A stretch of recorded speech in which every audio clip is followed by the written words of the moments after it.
अस्सलाम वालेकुम, क्या हाल है गाइस? ठीक है, तबीयत से ठीक है। आप देख रहे हैं वीर व्लॉगर। ये शाम का टाइम है, टाइम हो रहा है 5:30 बजे का। ये आप गाँव का माहौल और नज़ारा चेक कर सकते हैं। माशाल्लाह कितना ही खूबसूरत व्यू है, नज़ारा है। ये मैं घर की छत के ऊपर खड़ा हुआ हूँ, आप देख सकते हैं चारों तरफ सरसब्ज खेत हैं।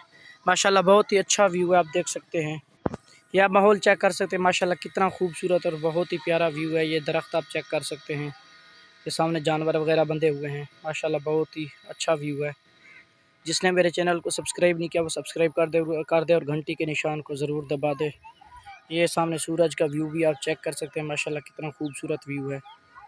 ये आप देख सकते हैं, खाली प्लॉट पड़ा हुआ है। तो ये मेरे कज़न का घर है। माशाल्लाह बहुत ही अच्छा व्यू है, चारों तरफ आप देख सकते हैं सारे सब्ज़ हरियाली है। चारों तरफ कितना खूबसूरत व्यू है, चारों तरफ ज़बरदस्त माशाल्लाह।